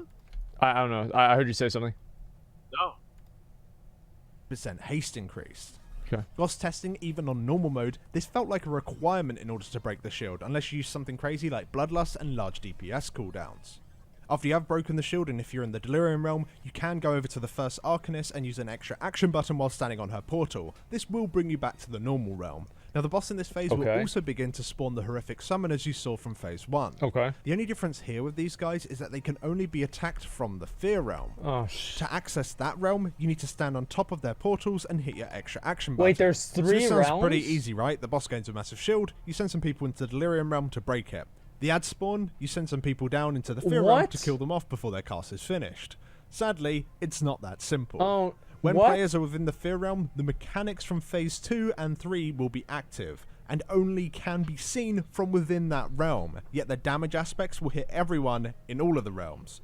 So to make that clear, the maddening eruption circles still need to be soaked by the boss, or it's a wipe. And players of the Manifest Nightmares need to make sure that their patches are away from people in other realms, or it's a wipe. Oh my god. To make matters worse, the Manic Dread damages also apply to all realms. And the damage from this far This is Mythic, anything right? else, forcing everyone to be in the normal. same realm so that they can be affected by shields and healing cooldowns, so that they're topped quickly after the damage has come in. So this phase requires a shitload of communication, and the room for different strategies is actually pretty high. Man? The way that we were doing it on PTL was just to keep everyone in normal realms whenever possible, especially the tanks, as this just means you never really need to worry about the Hysteria stacks. DPS and healers would only ever move into the Fear realm whenever the ads were up, and whilst they were in there, they would communicate and place down wall markers for the tanks to move into for each of the maddening eruption circles. As for the Dark Pulse shields, we didn't do anything special apart from sending players down beforehand into the Delirium realm just so they can nuke the shield off. And before Manic Dread... Do you think we could just have everybody stay in one realm and it wouldn't matter? Because it'd be normal mode and we can heal through the AoE damage? Hell no. You don't think so? I don't know. It seems unlikely. No, dude. No, like, yeah, I mean, maybe that could be a normal mode strat, but probably not. I mean, you know, hey, guys, I'm trying to be an optimist here, okay? That's all I'm trying to do. I wish that was the case.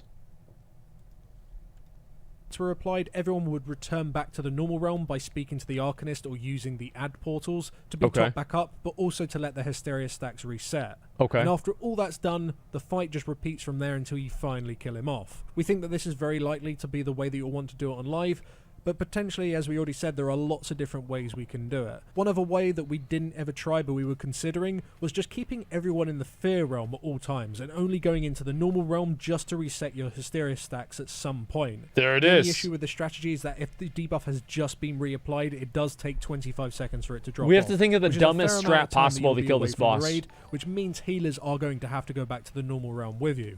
However, if you time it before a Dark Pulse, when no other mechanics are happening whatsoever, then it would probably be safe to do so. The only other issue with the strategy is that tanks are also going to need to reset their stacks at some point, which can be risky with their timing on their Mind Tether. But by remaining in the Fear realm, there are a lot of positives, as you can always instantly swap to the ads, and the boss is going to have a consistent damage increase up on him because of the circles that the tank's going to be soaking. But it's certainly a more risky strategy than using the normal realm strat. But anyway, that's the fight. What do we think? Yeah, it's hard. That's what I think is hard. That's too hard. This is crazy. Like, this is like a normal mode boss. Like, I mean, I've got to... Like, you gotta have a PhD to understand this boss. That's too many degrees. It's insane, man. I think that this boss, if pulled off correctly, could, in theory, be the best boss in this. What about Mythic? What the fuck's happening? Dude, don't even talk about that, man. Yeah. Don't even talk about it. I just love it. I like the way that I don't want to think about it. Phases are kind of tutorials, right? So the first phase is like, this is how the boss works. You've got a big dick slamming across the platform. Make sure you're avoiding them. It's like, okay. Then the second phase is just teaching you how the fear realm works in terms of like how you got to deal with those particular sets of mechanics. And then the third phase is how the delirium realm works, which isn't, you know, that complicated, but at least some DPS get to go in there and plow some damage and start getting used to it. And then phase 4 is just like, now do it all together with some enhanced mechanics. Yeah, it's like fucking Memoron. How you want to do that? Well, you just explained two strategies. Phase 4 is like all of them at the same time. Them is probably going to be like the meta strat. Something else is going to come out. So we could use Euro at the end and then just burn everything down throughout the fight. And it never feels like, oh my god, what's happening? Because you've always just been taught over this steady period of time, which is a really good way of doing it. I do like that. On this fight, it's pretty I like that a lot. In the last phase, instead of you having just to damage the boss to get through his Dark Pulse shield, you now need to damage certain adds within certain realms. So you have to be sending a fear group down, you have to be sending a delirium group down, also actually dealing with the boss's mechanics itself at the same time. I have no idea. This boss sounds be crazy. Absolutely mental. This is a cock, man. With this boss, the first of which this is a huge cock boss. It's not entirely clear how the Manifest Nightmare pools are supposed to be interacting between realms. Okay. Because sometimes you'll be in the delirium realm and you're stood in the wrong position and you don't know that you are because you can't see anything on the ground, but you just die and get sent out early. Even in the normal realm, you could be stood in goo that you can't actually see, but sometimes you can see it, and sometimes you'll be stood in the position where that goo would normally be but not be taking damage. Basically, it's super buggy right now. That thing just didn't seem to be working correctly. Or it's I think this is kind of badass, and I feel like, look at the guy's name. His name is like, what is it, Zakul, or whatever the fuck? Harbinger of Nilotha. Like, that's the Black Empire, man. Like, this shit's actually gonna happen. What? It is. It's crazy. Yeah, I'm actually getting a little hype for this, man. Not Mikul, Zakul. Zakul, yeah. Pretty close though. Almost Mikul. Okay, let me go and we'll see what the rest of their thoughts are. And they're just bastards. They could be. And if that is the case, then that really should only be in a Mythic. Yeah, I think the fact that that would be in normal mode, as an example, is brutal as hell. Yeah, I think that if it is going to interact between realms, make it so it can be seen in all realms. And yeah, if you that's want to make insane. That difficult thing where you don't so you have know to coordinate it in voice chat? Mechanic, yeah, as you said. I think that's fair. Because the thing that we ended up doing is just holy leaving all the pools generally man. around the middle of the room. So if you ever wanted to be safe in a realm, you could stand towards the edges, which also made it easier to avoid the tentacles slamming across the room. Also, the dread damage that we did encounter was very, very high, like kind of unfairly high. So it does look like, at least from the dungeon journal, which isn't always very accurate, that has been reduced somewhat.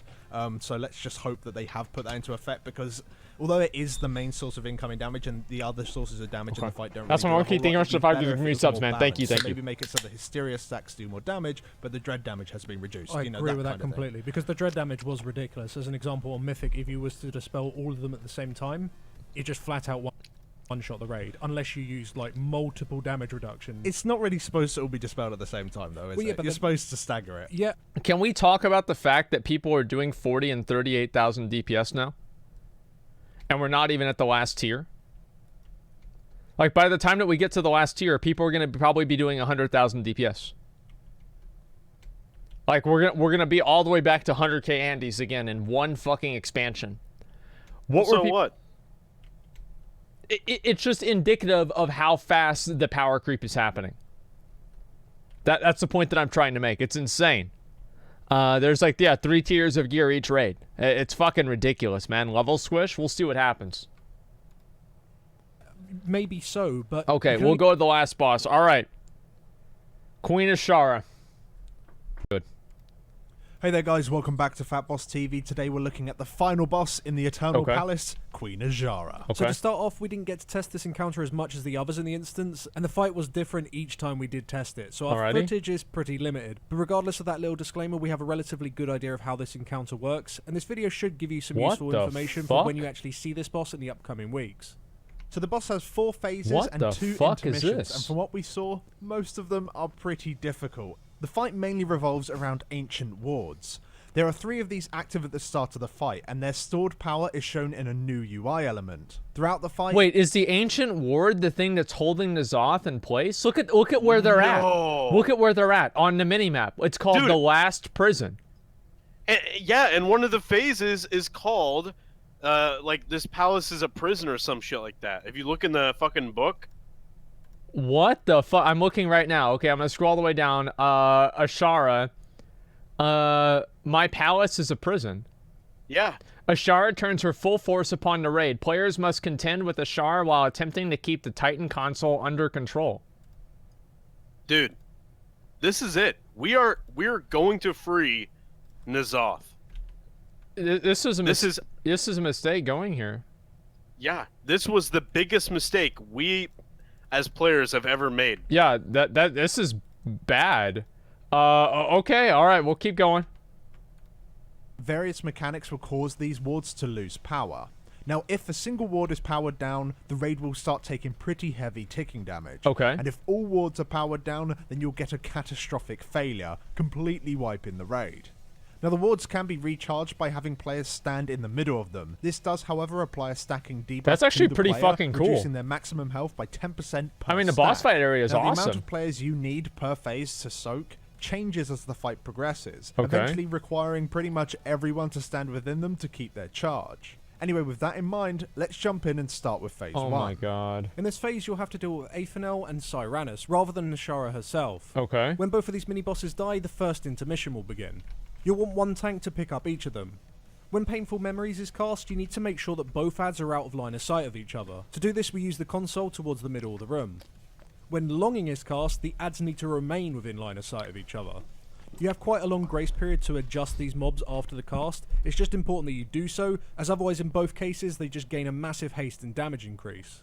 They also gain this buff when either one of them dies, so DPS need to make sure they keep an eye on their health and make sure that they die at the same time. Okay. Whilst tanking them, you are going to need to move them around a bit, because as you fight them they will drop patches on the ground. These deal light ticking damage and slow players within them. Ideally you'll want to tank these adds towards the edges of the room just to keep these patches away from the middle.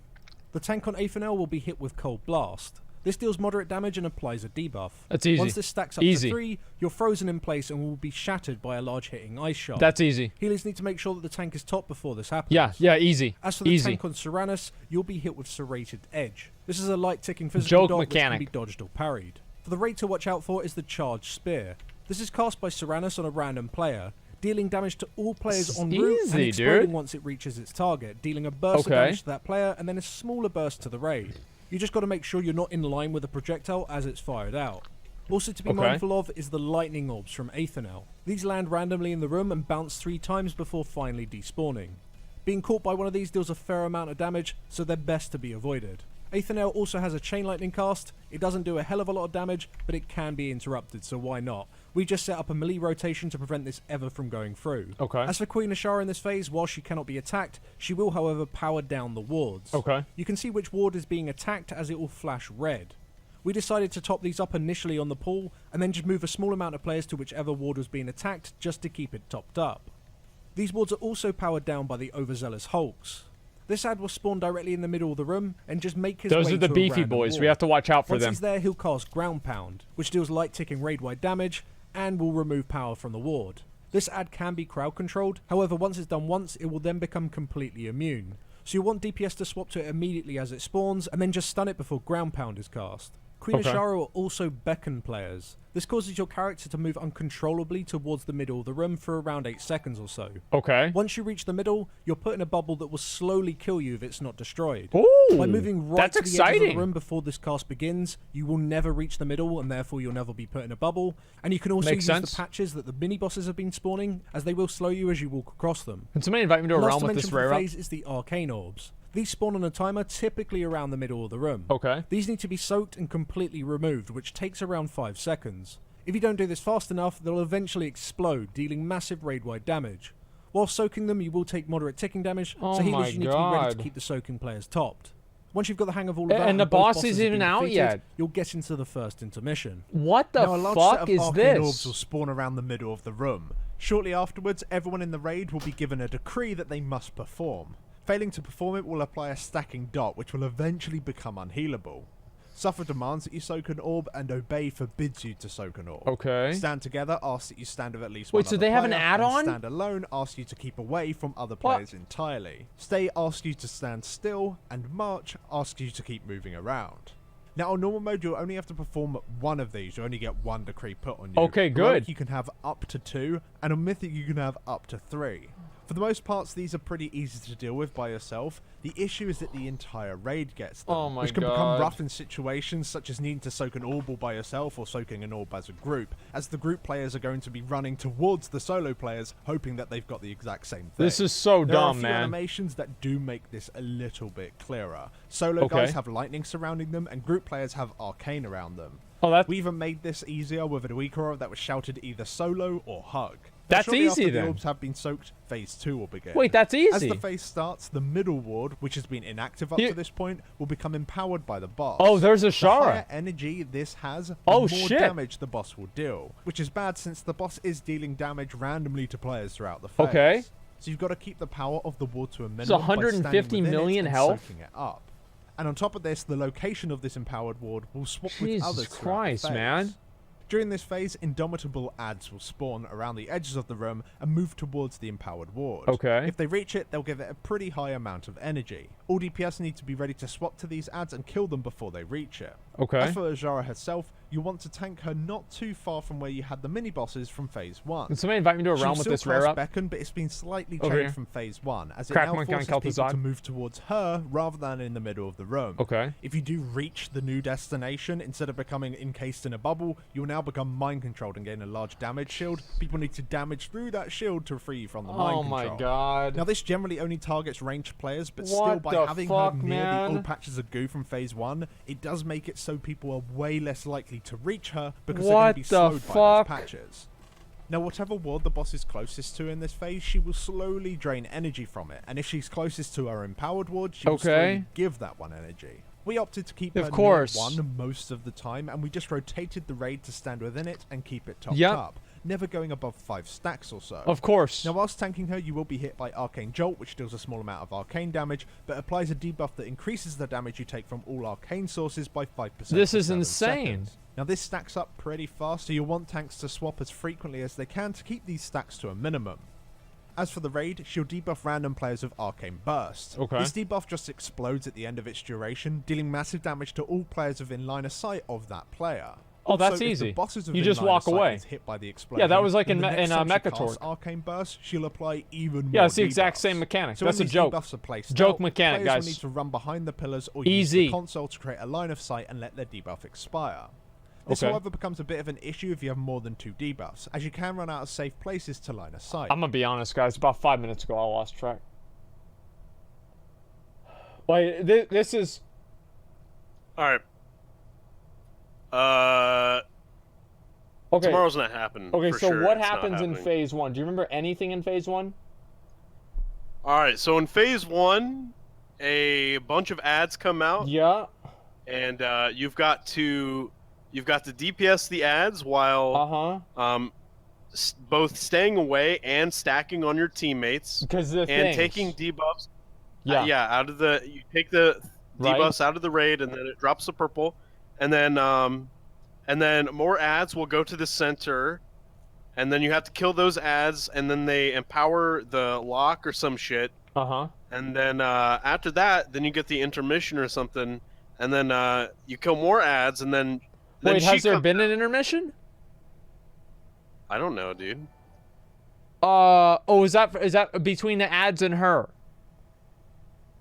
Holy shit, man. Fortunately, this debuff can be dispelled, so what we decided to do was Okay. just have one of the debuff players move behind a pillar Samuel, immediately thanks with for a healer resetting. and be dispelled, whilst the other 2 timed out naturally themselves not too long afterwards, Okay. 1 behind each pillar. Now, the raid will also have to line of sight behind the pillar or the console when Arcane Detonation is cast. This cast just deals a massive amount of raid-wide damage to anyone within line of sight of the boss. By having the boss positioned not too far from either of the pillars or the console was pretty much key here, as it gives enough time for everyone in the raid to move behind before the cast finishes. Okay. Now, once you got the hang of doing all that a few times, and the raiders got used to the idea of keeping the empowered wards low and the normal ones topped up, and the boss reaches 70% health, the second intermission will begin. This worked the same as the first whilst we were testing, but it appears that the March Decree has been moved to this intermission only in the Dungeon Journal. Aside from that, it should pretty much be the same. Execute your decrees without gaining a shitload of stacks, and not long after the orbs have been soaked, Phase 3 will begin. Now this phase plays out mechanically the same as Phase 2, however there are a few new things to deal with. 3 new adds will spawn from the very, very start. 2 Tide Mistresses will stand on top of one of the ancient wards each and begin to drain its power. This cast does appear to be interruptible. It also appears that maybe these adds can spawn on top of the empowered ones, which will give the empowered one even more energy. This isn't even Mythic. That you can interrupt this. These Mistresses will also cast Static Shock on random players, which makes them just deal pulsing AoE damage around them, and they will also cast Chain Lightning, which can be interrupted. Okay. Most importantly, the Mistresses will shield themselves, making them completely immune to damage and interrupts. The shield is broken by using the other new add, insane. the Loyal Myrmidon. This guy will cast Charge Spear on a random player. This works the exact same way as the one cast by Serranus. Okay. Except if the player that is targeted stands on top of the Mistress, it will break the shield on her, allowing people to continue to interrupt and damage them. The only other difference in this phase is that instead of the boss moving the empowered ward around the room, she'll instead replace multiple ancient wards with empowered ones. We're not sure exactly how this works as we never saw it, but by having multiple empowered ones up, it means the boss is going to be doing significantly more damage and means even more soaking for the raid to do. And whilst you are doing that, you'll want to be focusing all of your damage into the Mistress, and once she's dead, the Myrmidon before returning back to Azshara. Holy and when either shit, the adds man. are dead, or when the boss reaches some unknown health percentage, Holy phase 4 will fucking begin. shit, dude. She'll still have Beacon in this phase and will slowly power down the nearest ancient ward as well as having multiple empowered wards. Aside from that, everything is new. Tanks have to deal with Void Touch, which is a new debuff which reduces the incoming healing you receive. The raid have to deal with a beam. We're guessing this is probably a frontal cone targeted at a random player. You also have to watch out for rifts that spawn. Players within these rifts will just take ticking damage. We're going to guess that these slowly fill up the room. But what's most interesting in this phase is the console. At certain points she'll overload it, applying so many stacks of a debuff to the console that when expire, deal a burst of damage to the raid and also a random effect. What is each. this, man? If they all expire at the exact same time, then you're probably just going to wipe. So you need one player to interact with the console and release the energy over time. Now, one of 4 random effects will happen when you do release any of the energy. One is just that it will flat out do additional damage. Secondly, a random DPS is given a 40-second debuff which increases their damage but instantly kills them when it expires. 3 is a really nasty dot that is probably only applied to a single player but potentially this is gonna be is that one of the ancient Eternal wards in the room Power will is just more like completely Eternal lose its Mechanics. power. And that's it's going to be an eternal so it sounds stream. Like it's just going to be entirely about space This is management ridiculous. and just min-maxing the console charges, trying to get rid of them all before they all just go off simultaneously. But what do we think? It was a shame it was as hard as it was while we were testing. Yeah. We really didn't get to see everything, and things were pretty broken, like the Arcane Orbs just instantly one-shotting people, and the game crashing if any of the Phase 2 ads reached the middle of the room and all that kind of stuff. So it was a little bit buggy. But some of the Phase 4 mechanics do sound very interesting, mainly the Titan console. What is this, man? Like, how do you... And just dealing with the random things that happen each time you use it. It's going to be, you know, you might be able to burst through 3 of them, and then you need to stop for a long time whilst healers catch back up. This boss has more mechanics than, like, every boss in out, ICC so combined. Insane. It makes your spell cast instant. Gives you extra resource generation. It gives you melee and ranged attack speed haste as well. Whoever gets that is just going to be insane. Like, imagine a Boomkin with Incarn up. 40 seconds. You're just going to do so much damage. It's going to be crazy. Yeah, it's interesting because at the same time as well, is it possible that every single time that happens? Somebody says this is what happens whenever enough players complain about easy raid fights. Yeah, you've got these people that have never done the raids that are saying they're easy. They're like, wow, Mythic's easy. Method did it in 2 weeks. How could it be hard? Method did it in 2 weeks. What do you mean? It's a joke. And like, they never done the boss fights. They think the bosses are really, really easy. And then there are actually people at the top end that have relationships with people at Blizzard that are like, oh yeah, this is great. This is what we need. Because you need a book. You need a fucking book. I don't have a book around here. You need a book in order to learn one boss. It's like the Dungeon Journal. It's not even a lie. This is crazy. What class are you playing? Classic? I don't know. If you have the God Pull, because it is completely random effects, right? Yeah.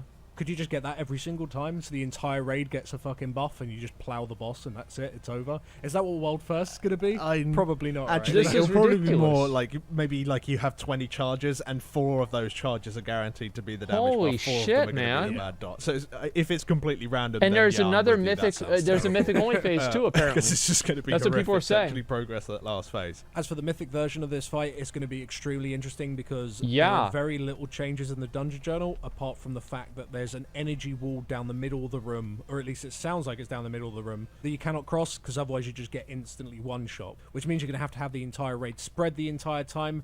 There's so many questions on like which wards are going to be empowered and which ones aren't, because potentially you could just get RNG fucked. Potentially, yeah, because half the raid might be cut off from a certain area of the room, and then you need to go and charge it up. Or all the people on that one side I have don't already even- previously been soaking, but then they have to do it again, but they already have loads of stacks, so they can't. What do you even It's say, gonna be dude? really weird. Maybe this fight. maybe it slowly moves. Oh. Can you And yeah, this imagine? isn't even the It's a last raid of the Hallian beam. expansion. So The good. wall is a Hallian beam. Is that what you're going to do? Well, please? because Like- they did no mythic testing, we have no idea how it's going to be. But that has suddenly made me way more enthusiastic Holy about this fight. Because fuck, generally man. speaking, the whole idea of micromanaging throughout the fight, the whole energy thing, although it's like somewhat interesting, it doesn't really speak to me personally. I don't really enjoy This is just- that side of things. At least not It's during that hard testing. I because of found it just to DBM. be- Yeah, the thing is, like, the weak auras and DBM and everything, they make it to where players can ignore so many mechanics by not having to think about them because the game because the add-on plays the game for the player, that Blizzard just bloats the bosses with mechanics in order to offset that, so players still have to deal with things and consciously make decisions. And that's the issue. It's like, imagine doing this boss without DBM. I mean, I can't even imagine it. an irritating side thing that you had to deal with. I think the main reason why you have that frustration is because you have to go quite far away to go do it, because tanking the boss in the middle of the room isn't really This is a thing. 15-minute didn't video, feel and it like didn't it. even It- talk yeah, it about just half made the dealing with phases. certain mechanics, especially in It didn't phase even 2, show you need to 'em. line of sight so much, it just made them difficult. And also, if you are tanking the boss in the middle of the room and you do go and soak, you get lost anyway because of the pillars. Okay. Yeah, so it's like, it feels like there's never a good time to go and deal with the wards, so dealing with the wards at any point during the fight just feels a bit shitty. I'm sure there will be like a good strat that eventually comes out and it just works perfectly. The whole fight flows really nicely. At least okay. during testing, that whole mechanic, yeah, I wasn't a massive fan. And before we end the video, we should probably talk about the intermission as well.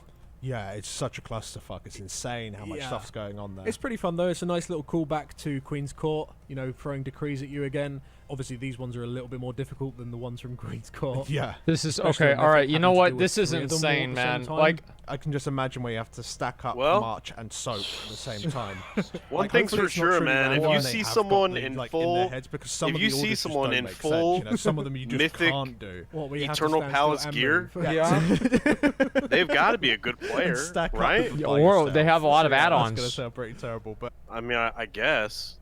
Oh, the rare's up. The rare's up. Okay, let me kill the rare. Let me kill the rare, and then we're gonna move into the lore. Okay, and let's talk about these bosses first.